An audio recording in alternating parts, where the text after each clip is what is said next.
نحمده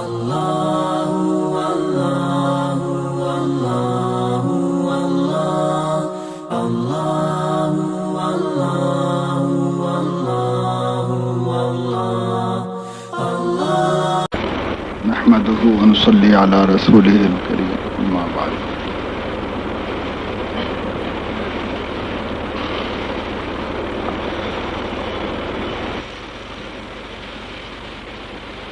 قال النبي صلى الله تعالى عليه وسلم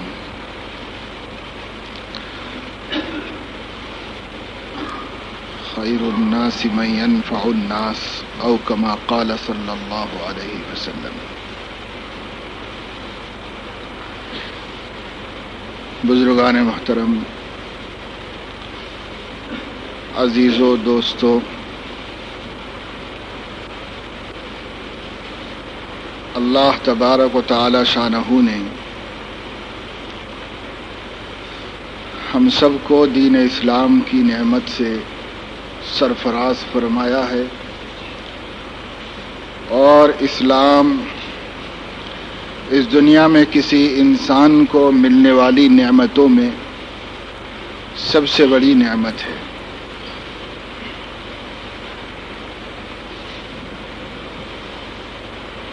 اسلام کے ذریعے اللہ تعالی نے انسانیت کو ہر طرح کا سکھ، آرام اور ان کے نفع کا سامان فرمایا ہے۔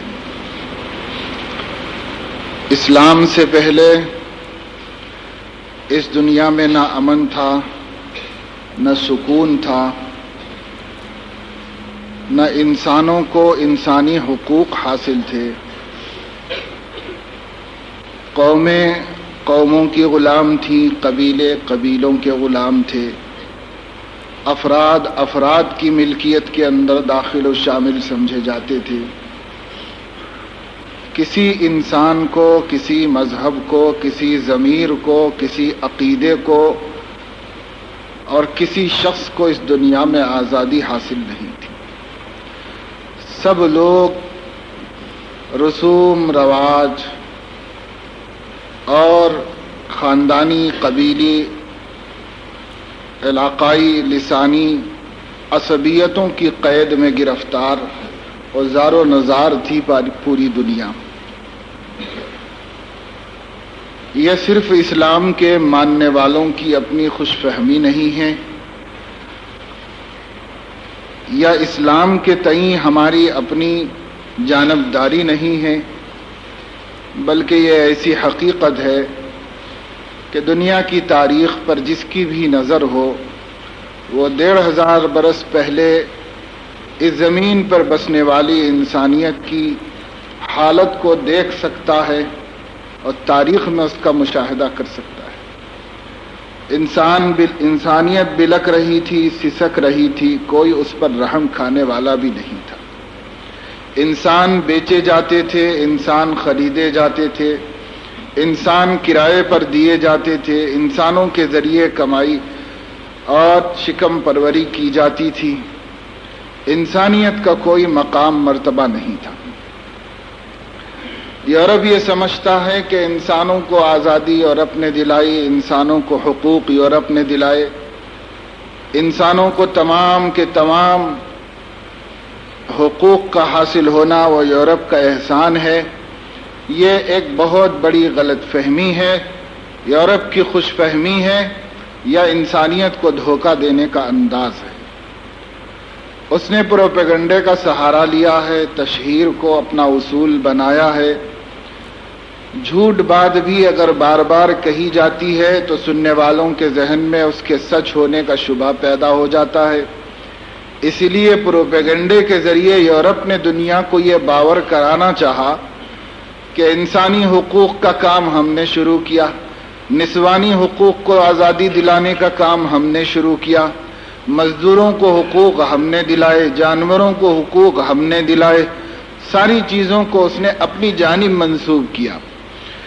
اور اس جھوٹ کا اتنا پروپیگنڈا کیا کہ دنیا ایسا سمجھنے لگی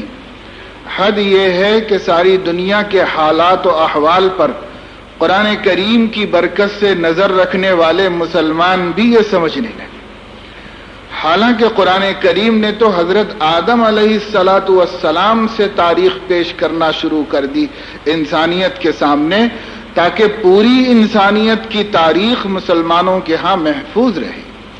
اللہ تعالیٰ نے حضور صلی اللہ علیہ وسلم کو آدم علیہ السلام کی آفرینش، ان کی پیدائش سے ماقبل کے حالات سے تاریخ کے اشارے دیے ہیں، اس لیے کہ قرآن تاریخ کی تفصیل کی کتاب نہیں ہے، قرآن تو صرف اشاروں کی کتاب ہے۔ اس لیے ماقبل تخلیق آدم سے اللہ نے تاریخ کا اشارہ مسلمانوں کو دیا ہے۔ پھر آدم علیہ السلام کی ولادت کا بیان، پھر آدم علیہ السلام کی تخلیق ہونے کے بعد جو دنیا کے حالات ہوئے، احوال ہوئے، اس کا بیان سب اللہ تعالیٰ نے درجہ بدرجہ دیتے ہوئے خاتم النبیین حضرت محمد صلی اللہ علیہ وسلم کے تشریف لانے پر اللہ تعالیٰ کی طرف سے انسانیت کے لیے اپنی نعمت کے اتمام اور تکمیل کا اعلان فرمانے تک دنیا کیا تھی اور کیا سے کیا ہوتی رہی، اللہ نے اس کے اشارے قرآن میں دیے۔ اور جتنی تاریخ انسانیت کے پاس محفوظ ہے، اس تاریخ کو اگر غور سے دیکھا جائے، اس میں سے حقائق کی موتیاں چننے کا کام کیا جائے، تو یقیناً یہ بات سمجھ میں آئے گی کہ دنیا کو اگر آزادی اور حقوق ملے ہیں تو وہ پیغمبروں کے ذریعے سے ملے ہیں، انبیاء علیہم السلام کے صدقے میں ملے ہیں، اور خاتم النبیین حضرت محمد صلی اللہ علیہ وسلم جب اس دنیا میں تشریف لائے تو یہ دنیا تباہی، بربادی، بد اخلاقی، بد نظمی، انارکی اور آوارگی کے اس سطح پر تھی کہ اس سے زیادہ بدترین سطح کا تصور نہیں کیا جا سکتا۔ ایسے وقت حضور تشریف لائے اور آپ نے انسانیت کا وہ اونچا مقام دکھایا اور عطا فرمایا کہ اس سے زیادہ انسانی آزادی اور اس سے زیادہ انسانی شرافت کی معراج کا تصور سوچا نہیں جا سکتا۔ یہ حقیقت ہے، یہ جانبداری اور تعصب نہیں، یہ حقیقت ہے۔ اس حقیقت پر ہر حقیقت بھی نگاہ نے نظر ڈالی ہے، اور ہر حقیقت کے بیان کرنے والے زبان و قلم نے گواہی دی ہے اور شہادت دی ہے، چاہے اس کا تعلق اسلام سے ہو، یہودیت سے ہو، عیسائیت سے ہو، ہندوازم سے ہو، اور اس کا چاہے تعلق دنیا کے کسی بھی مذہب سے ہو۔ اگر اس کا قلم سچ بولنا جانتا ہے، اگر اس کی زبان سچ بولنا جانتی ہے، اگر اس کا دھیان اور اس کا دماغ سچ کو ماننے والا ہے، تو اس نے سچائی کو پیش کیا ہے، اور سچائی چھپ نہیں سکتی۔ سچائی ایسی حقیقت ہے جس پر پردے نہیں ڈالے جا سکتے۔ سچائی ایک ایسی حقیقت ہے جس کو چھپایا نہیں جا سکتا۔ وہ خود بخود سامنے آتی ہے اور وہ خود بخود اپنا کمال دکھاتی ہے اور لوگوں سے اپنی واقعیت کا لوہا منواتی ہے۔ یہ سچائی میں کمال ہے۔ سچائی دبنے والی چیز نہیں۔ جاء الحق وزهق الباطل ان الباطل كان زهوقا۔ حق آیا تو حق کی برکت سے باطل وہ سرنگوں ہوا، اور باطل اپنے آپ کو چھپا لیا، پردہ پوش ہو گیا۔ اور باطل کو تو یہ ہونا چاہیے کیونکہ اس کی فطرت ہے، لیکن حق کی یہ فطرت نہیں، مستور نہیں ہوتا،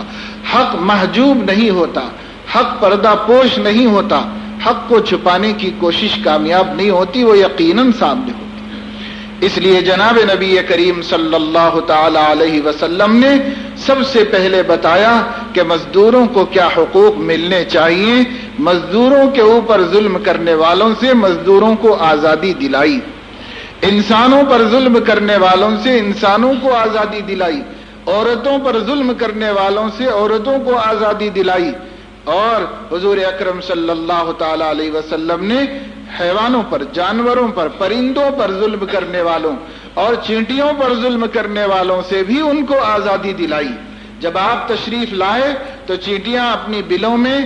اور مچھلیاں اپنے پانی کے اندر اور پرندے ہواؤں فضاؤں میں اور درندے جنگلوں اور اپنی رہائش گاہوں میں اور تمام کے تمام چوپائے اور جانور اور انسان سب لوگوں نے اطمینان کا سانس لیا کہ ظلم و ستم کا دورہ اب ختم ہو جائے گا، انصاف کا بول بالا ہونے لگے گا، سب کو تب اطمینان ملا۔ تب امام الانبیاء والمرسلین خاتم النبیین حضرت محمد صلی اللہ علیہ وسلم کو اللہ پاک نے اس دنیا میں رونق افروز فرمایا۔ یہی وجہ ہے کہ فارس کی آگ جو 1000 برس سے جل رہی تھی، آپ کے تشریف لانے والے دن یعنی آپ کے دنیا میں رونق افروز ہوتے ہی بجھ گئی، اور قیصر و کسریٰ کے ظلم و ستم کے محلات میں آپ کے پیدائش کے دن اللہ نے زلزلہ اور بھونچال بھیج دیا، جس سے ان کو بھی پتا چلا اور خبر لگ گئی کہ اب ظلم و ستم کے دن زیادہ دن نہیں رہ گئے، اب تو انصاف کا بول بالا ہوگا اور حق اونچا ہوگا اور باطل کا منہ کالا ہوگا۔ حضور علیہ الصلوۃ والسلام کی ولادت کی گھڑی دنیا نے اس کو سمجھا۔ جو لوگ تجربے سے جانتے تھے، وہ تجربات کی روشنی میں، جن لوگوں کو نجوم کا کچھ علم تھا وہ نجوم کی روشنی میں، اور جو لوگ کہانت سے واقف تھے وہ اپنے کہانت کی علم کی روشنی میں، اور جو لوگ عیسائی تعلیمات سے باخبر تھے انہوں نے تورات و زبور اور انجیل کی روشنی میں، اور اس وقت تک کی سچائی انجیل ہی تھی، اس کی روشنی میں ان لوگوں نے سب نے مانا، سب نے سمجھا کہ وہ دنیا کو نجات دینے والا تشریف لایا ہوا ہے۔ حضور علیہ الصلوۃ والسلام نجات دہندہ انسانیت ہیں۔ مسلمانوں کو یہ بات ماننی چاہیے، ماننے کے لیے علم حاصل کرنا چاہیے اور جاننا چاہیے کہ اس دنیا کو دراصل آزادی کی نعمت دینے والی سب سے پہلی ہستی اور سب سے پہلی شخصیت حضرت محمد الرسول اللہ صلی اللہ تعالی علیہ وسلم کی، انہوں نے ہی سکھایا، انہوں نے ہی بتایا، ورنہ لوگ یہ سمجھتے تھے کہ یہ اتنا کمینہ ہے کہ یہ کبھی اونچا نہیں ہو سکتا، یہ ذات ہی ایسی ہے کہ اس ذات کو کبھی عزت نہیں مل سکتی، اور یہ اتنا اونچا ہے کہ یہ کبھی ذلیل نہیں ہو سکتا۔ یہ ذات اپنی سرشت، اپنی تخلیق اور اپنی پیدائش کے اعتبار سے عزت کی ذات ہے، اس کو ذلت کبھی نہیں حاصل ہو سکتی۔ لوگوں نے انسانوں کو تقسیم کر دیا تھا، دنیا میں انسانیت کو مختلف زمروں میں باندھ دیا گیا تھا، اور یہی ہر جگہ کا نظام تھا۔ یورپ میں بھی یہی نظام تھا، عورت کو تو ایک ناگزیر پاک سمجھا جاتا تھا، یعنی وہ ہے بھی ایک گندی چیز مگر ہونی بھی ضروری ہے، یہ سمجھا جاتا تھا۔ لیکن حضرت محمد صلی اللہ علیہ وسلم تشریف لائے تو آپ نے اس نظام کو ختم کر دیا۔ یہ غیر عادلانہ نظام تھا، یہ ظالمانہ نظام تھا، اس کو آپ نے ختم کر دیا۔ آپ اللہ کی طرف سے پیغام لائے، ان اللہ یأمر بالعدل والاحسان وایتاء ذی القربى وینہی عن الفحشاء والمنکر والبغی یعظکم لعلکم تذکرون۔ اللہ انسانوں کو حکم دیتا ہے، اللہ مسلمانوں کو اور تمام دنیا کے بسنے والوں کو حکم دیتا ہے عدل کا، احسان کا، اور منع فرماتا ہے اللہ رب العزت انسانوں کو ظلم سے، زیادتی سے، منکر اور فحشاء کے کاموں سے۔ یعظکم لعلکم تذکرون، اللہ تمہیں تاکید کر رہا ہے تاکہ تم نصیحت حاصل کرو۔ یہ اعلان لے کر آئے اور یہ پیغام لائے، اور اسی کی برکت تھی کہ حضور علیہ الصلوۃ والسلام کے دین نے اور آپ کی لائی ہوئی شریعت نے آج تک بھی انسانیت کو حقوق کی بات کہنے کی جرأت عطا کی ہے، ورنہ آپ سے پہلے دنیا میں کوئی حق مانگنے کے لائق بھی نہیں تھا، حق مانگنا بھی جرم تھا دنیا میں۔ آپ تشریف لائے تو آپ نے دنیا والوں کو حق مانگنے کا حق عطا فرمایا کہ وہ حق مانگ سکتے ہیں، حق کے لیے جد و جہد کر سکتے ہیں، حق کے لیے قربانیاں دے سکتے ہیں، اپنا جائز حق وصول کرنے کے واسطے اپنی سب سے قیمتی متاع جان عزیز کو بھی قربان کر سکتے ہیں، اور اس کرنے پر ان کو اجر و ثواب کا حوصلہ دیا گیا۔ یہ حضور علیہ الصلوۃ والسلام نے ہمتیں دلائیں۔ آپ دیکھیے ساری دنیا میں کسی مذہب اور کسی تہذیب میں حقوق کے لیے جان کو پامال کرنے والے کو خوشخبری دینے، اعزاز دینے اور اسے تمغہ عطا کرنے کے لیے دنیا کی تمام لغتوں میں کوئی ایسی تعبیر نہیں ہے جو تعبیر عربی زبان نے حضرت محمد صلی اللہ علیہ وسلم کے الفاظ میں عطا فرمائی، شہادت اور شہید ہونے کی۔ ہر زبان اسی لفظ کو استعمال کر رہی ہے اور اسی تعبیر سے ان لوگوں کو خراج تحسین پیش کر رہی ہے جنہوں نے حقوق کے حصول کے لیے جان کی قربانی دی. کسی لغت میں اس سے بہتر لفظ نہیں. اسی لیے یہی لفظ اپنے بھی استعمال کرتے ہیں, پرائے بھی استعمال کرتے ہیں. اپنوں کے لیے بھی ہو رہا ہے, پرایوں کے لیے بھی ہو رہا ہے. یہ لفظ اگرچہ اسلام نے خاص پس منظر میں اور خاص شکل اور صورت میں خاص حقوق کے ساتھ مسلمانوں کو عطا فرمایا ہے, لیکن آپ کہتے ہیں یوم شہیدان پولیس, یوم شہیدان مزدور, یوم شہیدان قوم, یہ آپ مختلف جگہوں پر استعمال ہوتا ہوا لفظ دیکھتے ہیں تو یہ لفظ ہر زبان کے لیے ایک ایسا واحد لفظ بن گیا جس کے علاوہ کوئی لفظ بھی پیش کرنے کی گنجائش ان کی زبانوں میں تک موجود نہیں. یہ اللہ تبارک و تعالی شانہ کی طرف سے انسانوں کو دیا گیا امتیاز ہے, یہ انسانوں کو دیا گیا حق آزادی ہے کہ وہ اپنے حقوق کو حاصل کرنے کے لیے اپنی سب سے قیمتی پونجی جان کو بھی قربان کر سکتے ہیں. یہ اسلام کا دیا ہوا فلسفہ ہے اور یہ اسلام کی دی ہوئی آزادی ہے. اسی آزادی کے بعد لوگوں کو آزادی مانگنے کا حوصلہ ملا, اسی آزادی کے بعد لوگوں کو آزادی حاصل کرنے کا شعور ملا اور اس کی سمجھ عطا ہوئی ہے. یہ سب سے پہلا دور ہے انسانوں کو آزادی دلانے کا, اس دنیا کے اندر اور اس دھرتی کے اوپر سب سے پہلا دور ہے. اس سے انکار نہیں کر سکتے اور اس کے چشم پوشی کی کسی کو گنجائش نہیں. پھر ساری دنیا میں مسلمانوں نے اسلام کی انہی تعلیمات کی بدولت اور اسلام کی اور قرآن کی انہی ہدایات کی بدولت جہاں جہاں مسلمان رہے وہاں وہاں مسلمانوں نے حق آزادی کو قائم اور نافذ کیا. جہاں مسلمان رہے وہاں ضمیر کی آزادی, مذہب کی آزادی, زبان کی آزادی, ہر جگہ مسلمانوں نے اسلام کی بدولت عطا کی. جہاں مسلمان اسلام پہ عمل نہیں کر رہے ہیں وہاں ہو سکتا ہے اس کی خلاف ورزی ہو رہی ہوگی, لیکن جس ملک اور مملکت میں مسلمان اسلام کی روشنی میں عمل پیرا ہیں وہاں پر ایسی کوئی مظالم کی داستان یا تاریخ بتائی نہیں جا سکتی. جھوٹ بولا جا سکتا ہے مگر سچائی پیش نہیں کی جا سکتی. جہاں اسلام نافذ ہو, جہاں اسلام حکمراں ہو, جہاں اسلام کی حکومت ہو رہی ہو وہاں حق تلفی کا سوال ہی نہیں پیدا ہوتا. وہاں پر ہر ایک کو اس کا حق دیا جاتا ہے, ہر ایک کا حق ادا کرنا اسلام سکھاتا ہے اور یہ اسلام کی تعلیم ہے. اسلام نے حقوق قیدیوں کو دیے, اسلام نے حقوق مجرموں کو دیے, اسلام نے حقوق جانوروں کو دیے, تو اسلام انسانوں کو اور شریفوں کو اور حق پرستوں کو حقوق کیسے نہیں دے سکتا ہے. اسلام نے سب کو اپنے اپنے حقوق دیے اور ان حقوق کے حاصل کرنے کا بھی ان کو حق دیا اسلام نے. اس لیے اسلام جہاں جہاں مسلمان اسلام کے ساتھ قائم رہے انہوں نے جد و جہدیں کی, انہوں نے فتوحات کی, انہوں نے جہانگیری کا کام کیا, انہوں نے اسلامی حکومتوں کے طول و عرض کو بڑھانے اور فتوحات کی محنتیں کی, قربانیاں دی اور اسلامی مملکت کو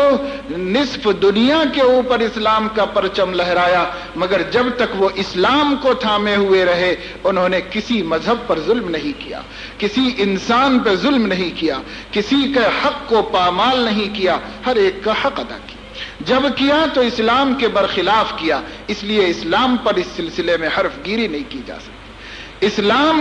اسلام پر جب تک چلتے رہے اور قائم رہے کسی کی حق تلفی نہیں. آج بھی اگر اسلامی حکومت ہو اور اسلام کے قانون کی روشنی میں کسی مملکت میں حکومت کی جا رہی ہو تو وہاں پر کسی مذہب کے ماننے والے پر ظلم نہیں ہو سکتا. وہاں ہر شخص اپنے مذہب کی آزادی کے ساتھ رہ سکتا ہے, وہاں پر ہر شخص اپنے معاملات کے ساتھ رہ سکتا ہے. اسلام کہتا ہے شراب پینا حرام ہے, لیکن اسلام مسلمانوں کے لیے شراب کی خرید و فروخت کو حرام قرار دیتا ہے. اسلامی عدالت مسلمان شراب کا کاروبار کرے یا پیے یا پلائے تو اس کو سزا دیتا ہے. حد یہ ہے کہ اسلامی نظام اگر مسلمان شراب کو ہاتھ میں لے کر دوسرے کے سامنے رکھے تو اس پر بھی اس کو سزا دیتا ہے, لیکن اگر اسلامی حکومت کے اندر کوئی معاہد غیر مسلم ذمہ شراب کا کاروبار کرتا ہے تو اسلام اس کو سزا نہیں دیتا, کیونکہ اس نے اس کو مذہب کی آزادی دے کے رکھی.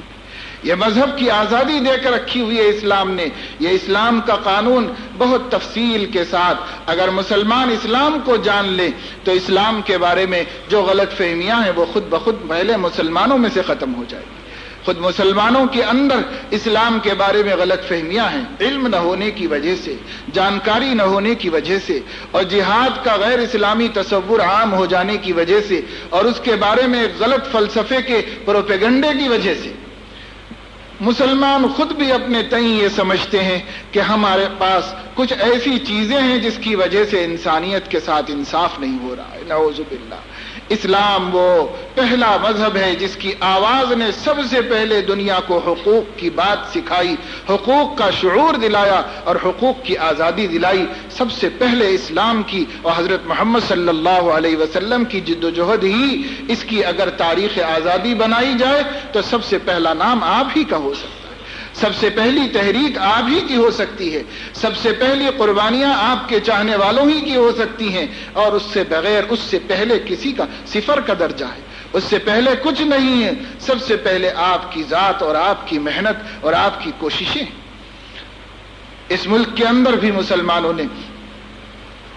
اس شعور کو سب سے زیادہ عطا کیا ہے، سب سے زیادہ یہ شعور عطا کیا ہے.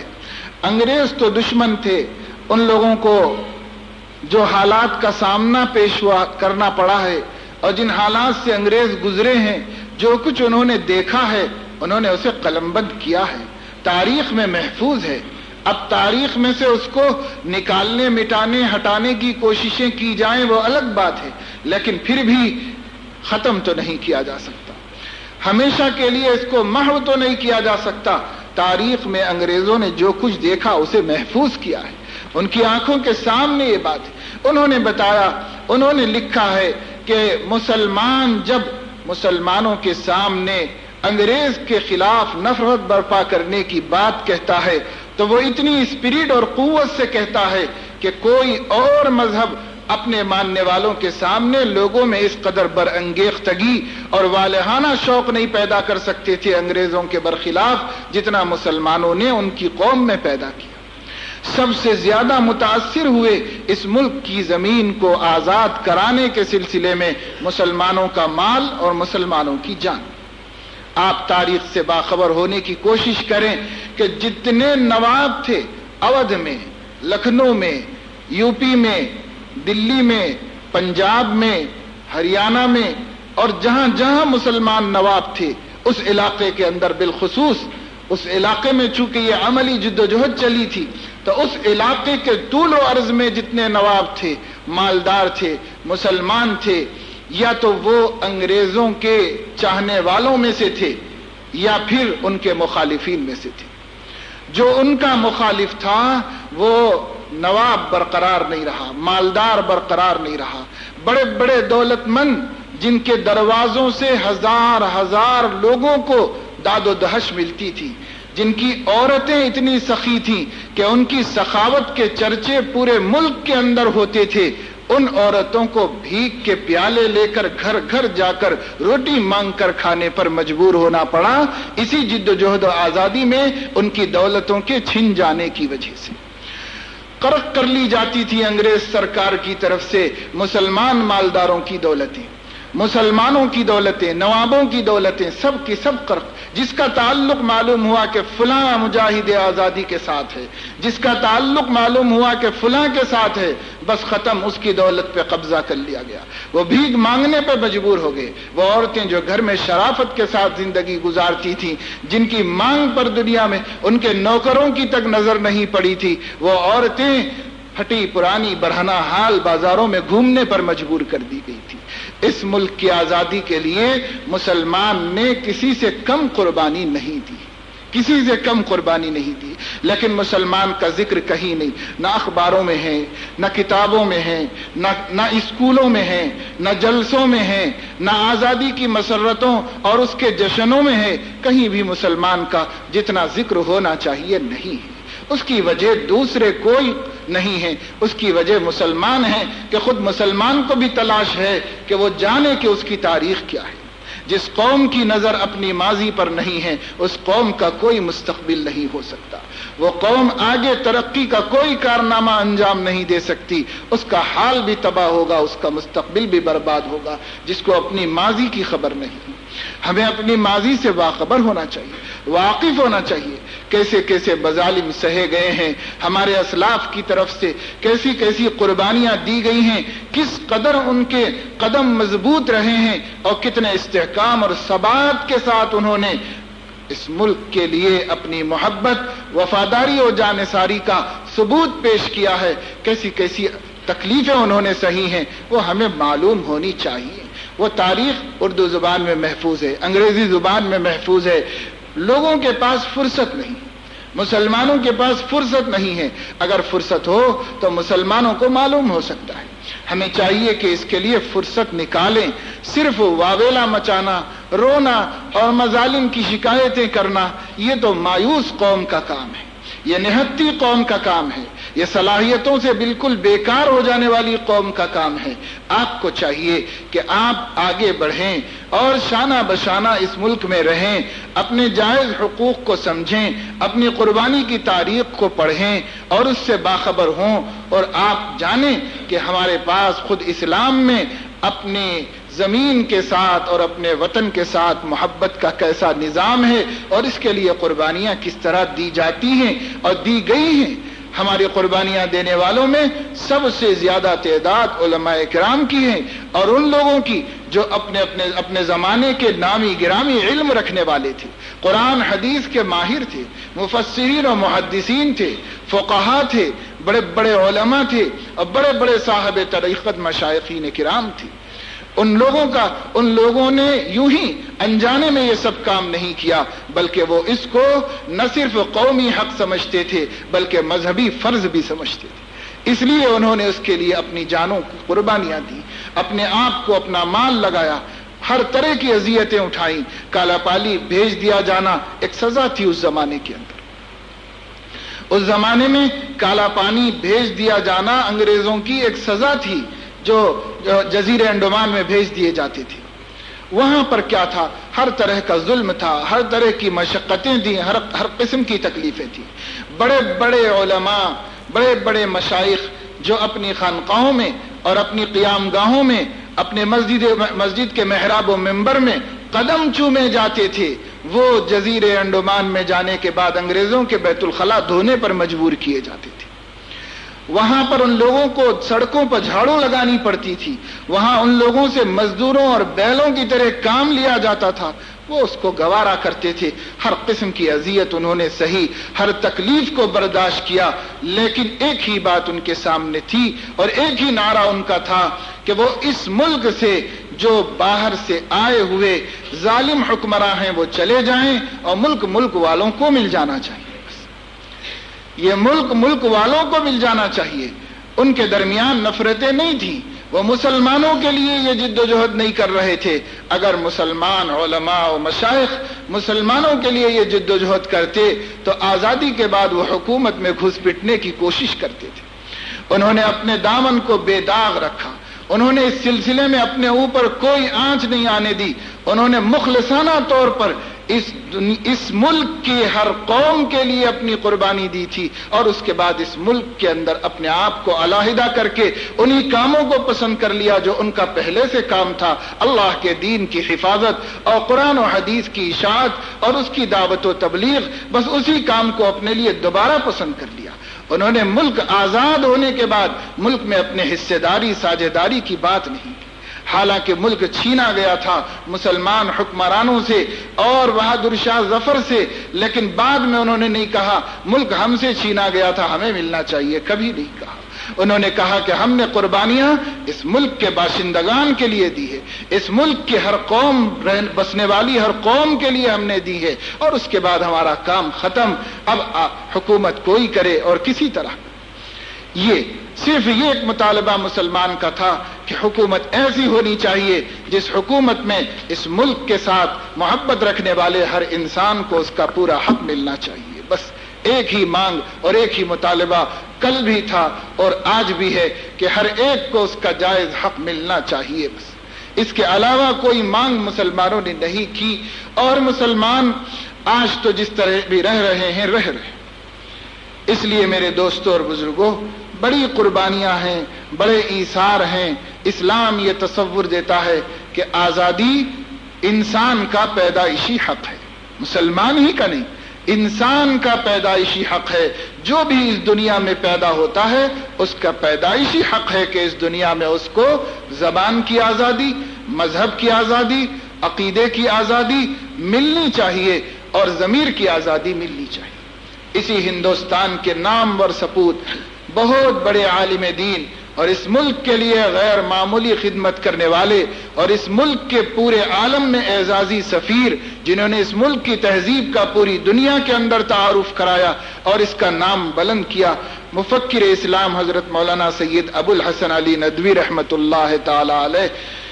جن کے جد امجد مولانا اسماعیل شہید اور سید احمد شہید رحمت اللہ تعالی علیہما نے سب سے پہلے جد و جہد آزادی کا نعرہ بلند کیا اور اس کی بات چلائی تھی، ان کے اندر بھی یہ چیز تھی کہ وہ اس ملک کے لیے ہر قسم کی قربانی دیتے۔ اخیر زمانے میں نہایت متفکر اور نہایت ہی پریشان ہو گئے کہ جو حالات بدلتے چلے گئے، ان حالات کی روشنی میں حیدرآباد ہی میں آزادی کی تحریک سے متعلق ایک جلسہ عام کو خطاب کرتے ہوئے آپ نے ایک جملہ فرمایا تھا، اور وہ جملہ 1000 تقریروں کے مقابلے میں غور کرنے کے لیے بہت بڑی دعوت ہے اور بہت بڑا جو ہے مواد اور مضمون ہے۔ آپ نے فرمایا تھا کہ 100 برس کی مسلسل قربانیوں کے بعد اس ملک کی سرزمین کو، اس ملک کے تمام مذہب کے دردمند دل رکھنے والے قائدین نے مل جل کر آزاد کرا لیا، لیکن ملک کی زمین آزاد ہو نہایت ہی پریشان ہو گئے کہ جو حالات بدلتے چلے گئے، ان حالات کی روشنی میں حیدرآباد ہی میں آزادی کی تحریک سے متعلق ایک جلسہ عام کو خطاب کرتے ہوئے آپ نے ایک جملہ فرمایا تھا، اور وہ جملہ 1000 تقریروں کے مقابلے میں غور کرنے کے لیے بہت بڑی دعوت ہے اور بہت بڑا جو ہے مواد اور مضمون ہے۔ آپ نے فرمایا تھا کہ 100 برس کی مسلسل قربانیوں کے بعد اس ملک کی سرزمین کو، اس ملک کے تمام مذہب کے دردمند دل رکھنے والے قائدین نے مل جل کر آزاد کرا لیا، لیکن ملک کی زمین آزاد ہو کر 50 برس ہو گئے، ملک والوں کے ضمیر اب تک آزاد نہیں ہو سکے۔ بس یہ ایک جملہ حضرت نے فرمایا تھا، یہی غور کرنے کا ہے، سوچنے کا ہے۔ ملک کی زمین آزاد ہو گئی، ملک والوں کے ضمیر ابھی آزاد نہیں ہوئے ہیں۔ ملک والوں کے ضمیر آزاد ہونے کے لیے ایک مستقل جد و جہد اور جنگ ہمیں کرنی ہے، اور وہ جد و جہد اور جہاد جو ملک کی زمین کی آزادی کے بعد اب ہمارا ذمہ داری بن گئی، اور اس ملک میں رہنے والے ہر مذہب سے تعلق رکھنے والے سنجیدہ سمجھدار فرد کا فرض اور ذمہ داری بن گئی ہے، وہ جد و جہد، وہ جہاد اور وہ جنگ آزادی وہ تلوار سے اور اسلحہ سے نہیں لڑی جا سکتی، بلکہ یہ جنگ آزادی زبان و قلم سے لڑی جا سکتی ہے۔ ہماری تہذیب ہمارے سامنے آئے، ہندوستانی تہذیب کو اجاگر کیا جائے، یہاں کی رواداری کی بات کی جائے، یہاں کی تہذیب کے اندر جو خوشنما پہلو ہیں اور اس گلستان تہذیب کے جو خوشنما پھول ہیں اسے سامنے لایا جائے۔ ایک طبقہ مسلسل جد و جہد اس کو پیچھے ڈھکیلنے کا کر رہی ہے۔ یہاں کی تہذیب کی رواداری، باہمی تعلقات، آپس کی محبتیں، رنگارنگ تہذیبوں میں مل جل کر زندگی گزارنا، پیار اور محبت سے جینا، ایک دوسرے کے لیے اپنی جانیں تک قربان کر دینا، اور ایک دوسرے کے لیے دل درد مند اپنے سینے کے اندر رکھنا، ہر ایک کے دکھ سے اپنے دل میں دکھ محسوس ہونا اور ٹیس لگنا، یہ اس ملک کی قدیم تہذیب کے گہوارے کے اندر ملنے والی حقیقتیں ہیں، قدیم تہذیب کی تاریخ میں ملنے والی حقیقتیں ہیں، جس کو واپس لانا پڑے گا۔ اگر یہ واپس نہ آئے تو پھر ایسی صورت میں اس ملک کا اللہ ہی حافظ ہوگا، اس ملک کے اندر مل جل کر زندگی گزارنے کا تصور ختم ہو جائے گا۔ پھر بٹوارے کی بات ہوگی، پھر تقسیم کی بات ہوگی، پھر نفرتوں کی بات ہوگی، پھر ایک دوسرے سے دست و گریبان ہوں گے، پھر ایک دوسرے کو دیکھ کر خون کھولے گا۔ وہ تہذیب لانے کے لیے ایک ناعاقبت اندیش طبقہ تلا ہوا ہے، اس کی زبان بھی یہی اگلتی ہے، اور اس کا ضمیر بھی یہی کہتا ہے، اور اس کا قلم بھی یہی لکھتا ہے، اور اس کی کوششیں اور تحریکیں اور مشن بھی اسی رخ پر چلتی ہیں۔ لیکن اب بھی ملک کے اندر جو سمجھدار لوگ ہیں، جن کی آوازوں کو دبا دیا جاتا ہے، جن کے آرٹیکلز و مضامین نہیں پڑھے جاتے، جن کی آواز دبائی جاتی ہے، اور جن کے قلم کو کوئی جو ہے خراج تحسین نہیں پیش کرتا، وہ لوگوں کو چاہیے کہ وہ کسی بھی مذہب سے تعلق رکھتے ہوں، ایک عظیم تر جذبے کو لے کر ایک ایثار و قربانی کے ساتھ آگے بڑھیں۔ ایسے ہی افراد اس ملک کو بچا سکتے ہیں اور ضمیر کی آزادی دلا سکتے ہیں، اور جب تک اس ملک میں ضمیر کی آزادی حاصل نہیں ہوگی، اس وقت تک زمین کی آزادی کا جو پھل ہے وہ سب مل کر چین سے نہیں کھا سکتے۔ یہ حقیقت ہے جو اس ملک کے عظیم سپوت نے اور اس سرزمین میں اس ملک کی تہذیب کے ایک اہم ترین رکن اعظم نے ہمارے سامنے رکھی۔ یہ ہمارے بڑوں کی 70 سالہ تاریخ پر نظر کا نچوڑ اور اس کا عطر ہے، اس کو سمجھنے کی ضرورت ہے، اور اس کو سمجھ کر ایک جد و جہد پھر سے کرنی ہوگی۔ اور یہ جد و جہد اگر جو لوگ کر سکتے ہیں وہ کرنے میں کامیاب ہو گئے تو انشاءاللہ تعالی کوئی خطرہ نہیں ہے، اور امن اسی صورت میں ہے، سکون اسی وقت ہے، اور جو ہے ہر قسم کے مظالم سے، عوامی مظالم سے اور ہر قسم کے مظالم سے امن اور سکون اسی وقت حاصل ہو سکتا ہے۔ یہی ہم چاہتے ہیں، یہی ملک والے چاہتے ہیں، یہی حکومت کرنے والے اپنی مانگ بتاتے ہیں، یہی انتظامیہ چاہتا ہے اور یہی کہتا ہے، لیکن اس کے لیے شاید جو طریقہ صحیح معنوں میں استعمال ہونا چاہیے تہذیبی سفارتکاری کا، وہ طریقہ ابھی تک ہم نے شروع نہیں کیا ہے، اور اس طریقے کو عمل درآمد نہیں دیا ہے۔ اگر یہ طریقہ جاری ہو جائے اور اس میں نفرتوں کی جگہ محبتیں آ جائیں اور علیحدگی پسندی کی جگہ اجتماعیت آ جائے، اور اس کے لیے ہم اپنے اپنے مذہبوں کی صحیح معنوں میں قدردانی کرتے ہوئے اور اپنے اپنے مذہبوں کے ساتھ پورا تسلب اور پختگی کا تعلق رکھتے ہوئے مذہبوں کے درمیان میں خوش آئند تعلقات کو قائم کرنا چاہیں، کوئی بڑی بات نہیں۔ جب جناب نبی کریم صلی اللہ تعالی علیہ وسلم ہجرت کر کے مکہ مکرمہ سے مدینہ منورہ تشریف لائے تھے، تاریخ گواہ ہیں کہ سب سے پہلا کام جو آپ نے فرمایا تھا وہ قبائل مدینہ منورہ سے تعلقات کو استوار کرنے کا کام کیا تھا۔ حضور علیہ السلام نے جو امن مشن لے کر چلے تھے، اس کے تاریخی نکتے آج تک بھی سیرت کی کتابوں میں محفوظ ہے۔ بنفس نفیس جا کر، خود تشریف لے جا کر ایک ایک قبیلے کے سردار سے ملاقات کر کے امن کی صورتحال بتا کر ان سے اس پر دستخط لی تھی اور وفاداری کے لیے آمادہ فرمایا تھا۔ یہ کام تھا جو نبی نے کیا تھا، اور نبی کے وارثوں کو بھی یہ کام کرنا پڑے گا۔ اگر ہم یہ کام کریں گے تو حالات کے پس منظر اور تناظر میں ایک مرتبہ پھر ہم صحیح معنوں میں آزادی اور اس کے فوائد کو حاصل کر سکیں گے۔ جو کچھ آزادی حاصل مسلمانوں نے کی، انسانوں نے کی، اس ملک کے باشندگان نے کی، اس ملک میں بسنے والے انسانوں نے کی ہے، اس پر آج کے دن اگر خوشی منائی جائے تو خوشی منانے کا حق حاصل ہے، لیکن یہ آزادی کا ایک حصہ ہے۔ ایک آزادی اور چاہیے، ساری دنیا کے انسانوں کو چاہیے، اور اس ملک کے باشندگان کے تمام قوموں کو چاہیے،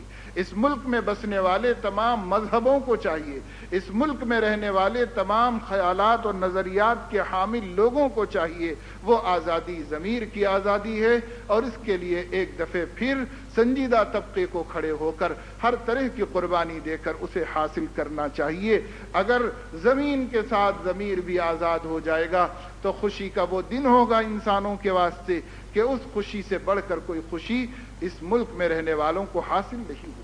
امن سب سے بڑی چیز ہوتی ہے۔ اسلام بھی اور دنیا کا ہر قانون بھی امن کو غارت کرنے والے ہی کو سب سے بڑا مجرم کہتا ہے، اور امن کو سب سے بڑی نعمت قرار دیتا ہے۔ دنیا کا ہر قانون بھی اور اسلامی قانون بھی امن کو سب سے بڑی چیز قرار دیتا ہے۔ اسلام کا دہشت گردی کے ساتھ کوئی تعلق نہیں ہوتا، اسلام تو سب سے بڑا امن کا پیغمبر ہے، اور اسلام ہی امن کا عظیم الشان تصور لے کر آیا ہے، اور اسی لیے اللہ تعالی نے قسم کھائی، امن کے سرزمین کی، امن کے رسول کی قسم کھائی۔ اللہ نے ہمارے نبی کا نام الامین رکھا۔ اللہ تبارک و تعالی شانہ نے ارض مقدس مکہ مکرمہ جہاں سے اسلام کی دعوت کا آغاز ہوا اسے بلد الامین قرار دیا، اور اس کی اللہ نے قسم کھائی، اور اللہ نے امن کی سرزمین کی قسم کھا کر اور امانت والے نبی کی قسم کھا کر اس دنیا میں امن کے عظیم تر تصور کا نظریہ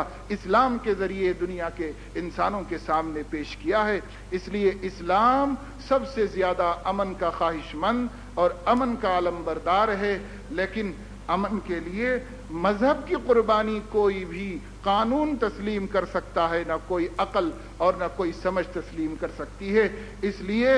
مذہب کے ساتھ پختگی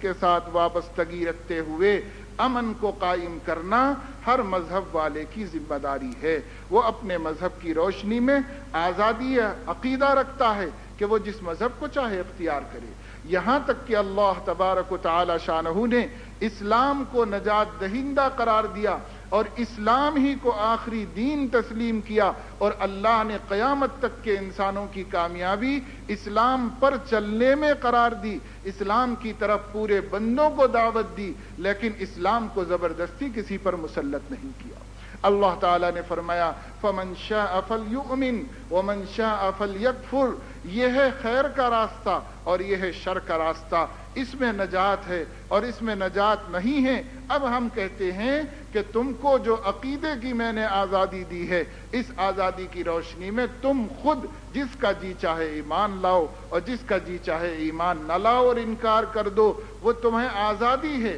لیکن بتائے دیتے ہیں کہ ایمان لانے میں تمہارا بھلا ہے اور نہ لانے میں تمہارا نقصان ہے۔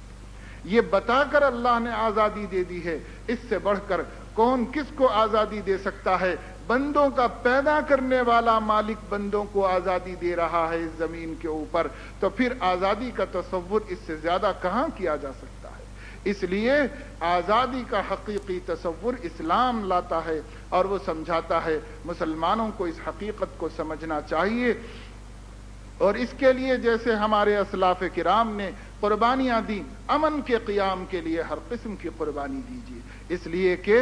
مذہب پر قائم رہنا اور مذہب کی تبلیغ و اشاعت کرنا اور مذہب کی طرف انسانیت کو دعوت دینا امن کے زمانے میں ممکن ہوتا ہے، بدامنی اور بے چینی کے زمانے میں ناممکن ہو جاتا ہے۔ اس لیے ہمارا اصل مشن متاثر ہوتا ہے، اس لیے مسلمانوں کو بالخصوص بھی چاہیے کہ وہ امن و امان اور ہر انسان کے حق دلانے کی کوشش میں اپنا رول ادا کرے اور اپنا فرض پورا کرے۔ ہمارے نبی نے ایک جملے میں اس حق کو سنا دیا انسانیت کے سامنے، خیر الناس من ينفع الناس، بہترین انسان وہ ہے جو انسانیت کے لیے نافع ثابت ہو جائے اور انسانیت کے لیے فائدہ پہنچانے والا ثابت ہو جائے۔ ہمارے نبی نے یہ نہیں فرمایا کہ خیر الناس من ينفع المسلمین، جو مسلمانوں کو فائدہ پہنچائے وہ بہترین آدمی ہے، یہ نہیں فرمایا۔ رحمت للعالمین سارے انسانیت کے لیے رحمت تھے، اس لیے آپ نے فرمایا خیر الناس من ينفع الناس،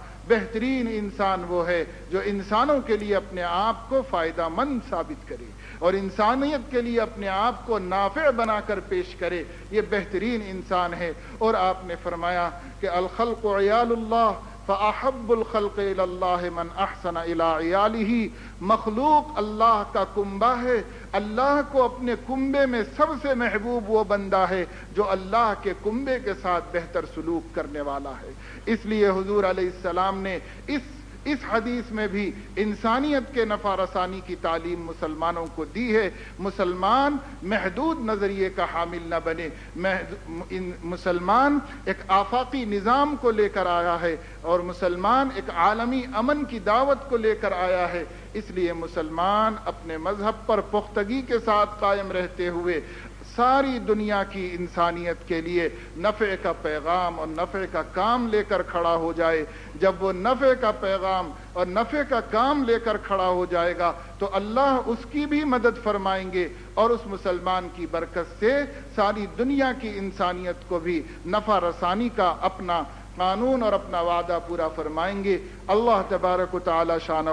اپنے فضل و کرم سے ہمیں توفیق نصیب فرمائے کہ ہم اپنے نبی کی صحیح تعلیمات کو سمجھیں اور انسانیت کے لیے اپنے وجود کو سراپا رحمت و نفع بنا دیں. وآخر دعوانا ان الحمد للہ رب العالمین.